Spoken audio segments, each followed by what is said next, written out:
हिंदी प्रतियोगिता के YouTube channel में आपका स्वागत है। आज हम आपके लिए लेकर आए हैं हिंदी व्याकरण के टॉप 50 क्वेश्चंस जो आपके आने वाले सभी हिंदी की जितनी भी परीक्षाएं हैं सभी के लिए बहुत ही इम्पोर्टेंट है। तो वीडियो को ध्यान से देखें और एंड तक बने रहें।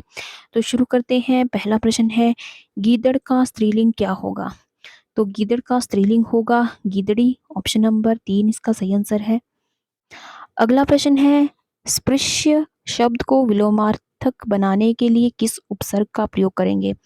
तो स्पृश्य को विलोमार्थ बनाने के लिए जो है अ शब्द का प्रयोग करेंगे, तो अस्पृश्य बन जाएगा। तो ऑप्शन नंबर 3 इसका सही आंसर है। अगला प्रश्न है, वह घर से बाहर गया। इस वाक्य में कौन सा कारक है? तो वह घर से बाहर गया में अपादान कारक है। ऑप्शन नंबर 4 इसका सही आंसर है। अगला प्रश्न है, सर्वनाम के कितने भेद होते हैं? तो सर्वनाम के 6 भेद होते हैं। ऑप्शन नंबर 3 इसका सही आंसर है। अगला प्रश्न है, मुझे किस प्रकार का सर्वनाम है? तो मुझे जो है वो उत्तम पुरुष है। ऑप्शन नंबर 1 इसका सही आंसर है। अगला प्रश्न है, निश्चयवाचक सर्वनाम कौन सा है? तो निश्चयवाचक सर्वनाम है यह। ऑप्शन नंबर 4 इसका सही आंसर है। अगला प्रश्न है, निम्नलिखित शब्दों में कौन सा शब्द संज्ञा है? तो संज्ञा शब्द है क्रोध। ऑप्शन नंबर 2 इसका सही आंसर है।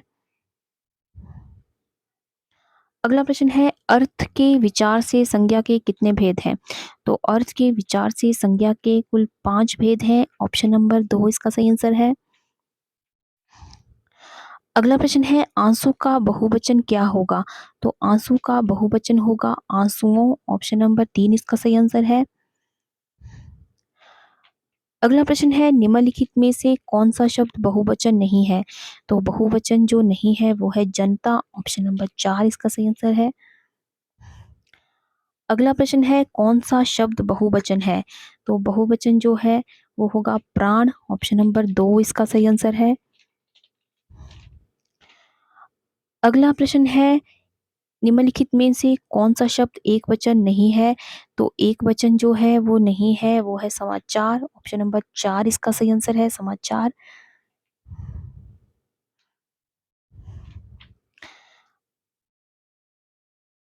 अगला प्रश्न है, स्त्रीलिंग शब्द का चयन कीजिए। तो स्त्रीलिंग इन सब में होगा कुटिया। ऑप्शन नंबर 3 इसका सही आंसर है। अगला प्रश्न है, निम्नलिखित में से कौन सा शब्द पुल्लिंग है? तो पुल्लिंग शब्द है कपट। ऑप्शन नंबर 1 इसका सही आंसर है, कपट। अगला प्रश्न है, इनमें से कौन सा शब्द विशेषण नहीं है? तो इनमें से जो विशेषण शब्द नहीं है वो है प्रकृति। ऑप्शन नंबर 3 प्रकृति इसका सही आंसर है। अगला प्रश्न है, घोड़ा बहुत तेज दौड़ता है। इस वाक्य में बहुत शब्द क्या है? तो बहुत शब्द क्रिया विशेषण है। ऑप्शन नंबर 3 इसका सही आंसर है, क्रिया विशेषण। अगला प्रश्न है, इनमें से कौन सा कथन सत्य नहीं है? तो इनमें से सत्य कथन जो नहीं है वो है भोजन करके पूर्वकालिक क्रिया है। तो ये बिल्कुल असत्य कथन है। अगला प्रश्न है, इधर में किस प्रकार का क्रिया विशेषण है? तो इधर में जो है वो दिशावाचक क्रिया विशेषण है। ऑप्शन नंबर 3 इसका सही आंसर है। अगला प्रश्न है, वे हंस रहे थे। इस वाक्य में रहे थे क्या है? तो रहे थे जो है वो पूर्वकालिक क्रिया है। ऑप्शन नंबर 1 इसका सही आंसर है। अगला प्रश्न है, वह पढ़ता होगा में कौन सा काल है? तो ये एक संदिग्ध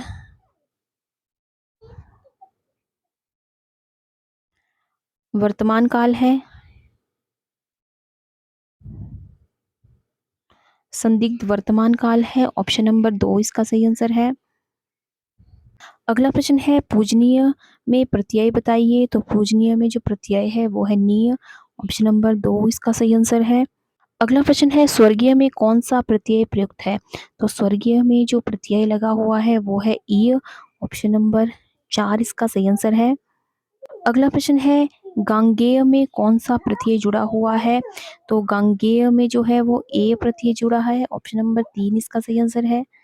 अगला प्रश्न है, सैनिक शब्द में कौन सा प्रत्यय लगा है? तो सैनिक शब्द में इक प्रत्यय है। ऑप्शन नंबर 2 इसका सही आंसर है। अगला प्रश्न है पेड़ से पत्ता पत्ता पेड़ से गिरा में शब्द पेड़ में कौन सा कारक है? तो इसमें अपादान कारक है। ऑप्शन नंबर 4 इसका सही आंसर है। अगला प्रश्न है उदार से भाववाचक संज्ञा बनाइए। तो उदार से होगा उदारता। ऑप्शन नंबर 1 इसका सही आंसर है। अगला प्रश्न है मित्र को लिखे जाने वाले पत्र की भाषा कैसी होनी चाहिए? तो मित्र को लिखे जाने वाले पत्र की भाषा होती है साधारण बोलचाल की भाषा। ऑप्शन नंबर 4 इसका सही आंसर है, साधारण बोलचाल की भाषा। अगला प्रश्न है उद्गम की दृष्टि से शब्दों के कितने भेद हैं? तो उद्गम की दृष्टि से शब्दों के कुल 4 भेद हैं। ऑप्शन नंबर 2 इसका सही आंसर है। अगला प्रश्न है रुकावट किस प्रकार की संज्ञा है?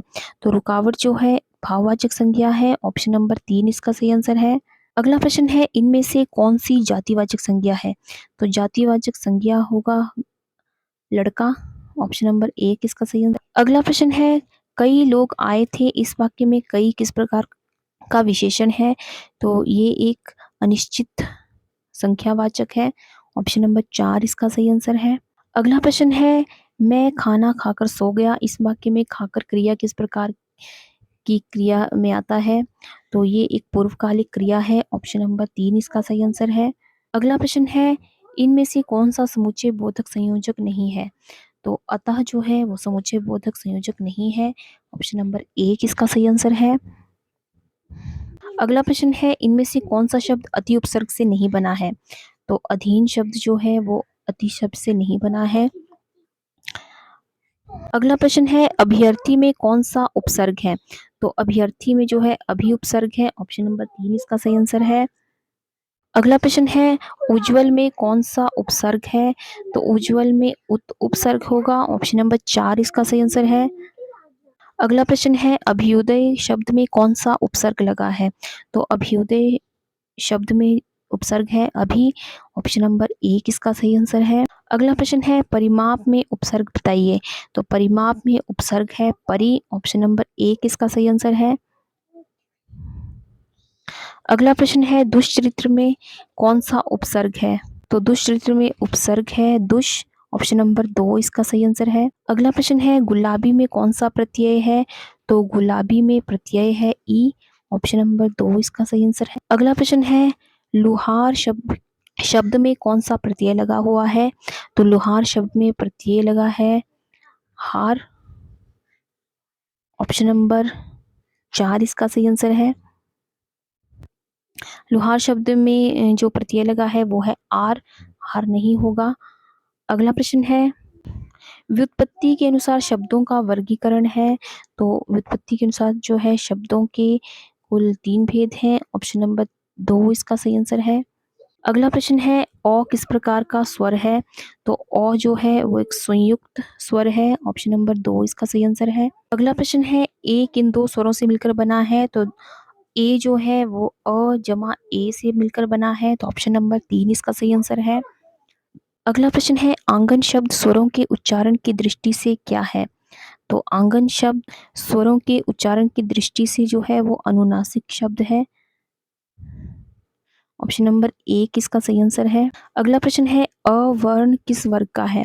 तो अवर्ण जो है वो चवर्ग का है। ऑप्शन नंबर 4 इसका सही आंसर है। अगला प्रश्न है ण शब्द का उच्चारण किस स्थान से होता है? तो ण शब्द का उच्चारण जो है वो मूर्धा से होता है। ऑप्शन नंबर 1 इसका सही आंसर है। अगला प्रश्न है य किस तरह का व्यंजन है? तो य जो है एक अंतस्थ व्यंजन है। ऑप्शन नंबर 3 इसका सही आंसर है। अगला प्रश्न है क्ष वर्ण किन दो व्यंजनों के मेल से बना है? तो क्ष जो है वो क जमा श से बना है। ऑप्शन नंबर 2 इसका सही आंसर है। अगला प्रश्न है भाषा के शुद्ध रूप का ज्ञान किससे होता है? तो भाषा के शुद्ध रूप का ज्ञान लिखित भाषा से होता है। ऑप्शन नंबर 3 इसका सही आंसर है लिखित भाषा। अगला प्रश्न है कौन सी निम्नलिखित में से कौन सी भाषा संस्कृत भाषा की अपभ्रंश है? तो पाली भाषा जो है वो संस्कृत भाषा की अपभ्रंश है। ऑप्शन नंबर 4 इसका सही आंसर है पाली। अगला प्रश्न है हिंदी भाषा में वे ध्वनियाँ कौन सी है जो दूसरी ध्वनियों की सहायता से बोली या लिखी जाती है? तो वो होते हैं व्यंजन। ऑप्शन नंबर 2 इसका सही आंसर है व्यंजन। तो ये थे आज के हिंदी व्याकरण से संबंधित टॉप 50 क्वेश्चंस।